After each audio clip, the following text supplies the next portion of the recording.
अकोला शहरातील गायगाव अकोला रस्त्यावर अर्धवट जळालेल्या अवस्थेत एका महिलेचा मृतदेह आढळल्याने मोठी खळबळ उडाली आहे। अन्नपूर्णा माता मंदिर परिसरात ही धक्कादायक घटना समोर आली असून यामुळे परिसरात भीतीचं वातावरण पसरलंय।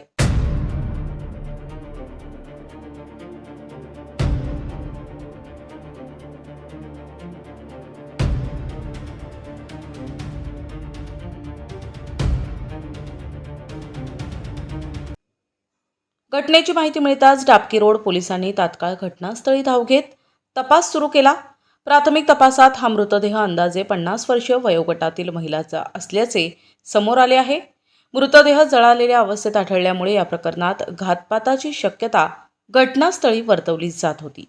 पोलिसांनी तत्परतेने घटनास्थळाचा पंचनामा करून मृतदेह पुढील तपासासाठी आणि शवविच्छेदनासाठी रुग्णालयात पाठवलाय।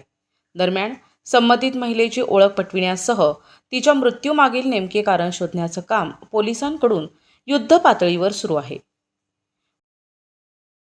पोलीस स्टेशन डाबकी रोड या हद्दीमध्ये अन्नपूर्णा माता मंदिराच्या बाजूला मोकळे मैदान आहे। या ठिकाणी एक अनोळखी 30 ते 32 वर्षाची महिला हिचं प्रेत आढळून आलेलं आहे। सदरचे प्रेत हे जळलेल्या अवस्थेत असून इथे आणून सदरचे प्रेत हे जाळण्याचा प्रयत्न केलेला आहे असं प्रथमदर्शनी दिसत आहे। सदरच्या मृतदेहाबाबत सध्या आमची प्राथमिक चौकशी सुरू आहे। संपूर्ण तपास व कोणी सदरचे प्रेत इथे आणले याबाबत आम्ही सखोल चौकशी करून पुढील कायदेशीर कारवाई करत आहोत। माननीय वरिष्ठांना सदरच्या सूचना देण्यात आलेल्या असून त्यांच्या मार्गदर्शनाखाली सदरची चौकशी सुरू आहे। प्राइमरी अगर देखा जाए तो सदरची घटना ही काल रात्रीच्या आसपासची वाटत असून घातपाताची शक्यता नाकारता येत नाही, पण वैद्यकीय अहवालानंतरच याबाबत ठाम निर्णय घेण्यात येईल। प्रतिनिधी NTV न्यूज मराठी अकोला।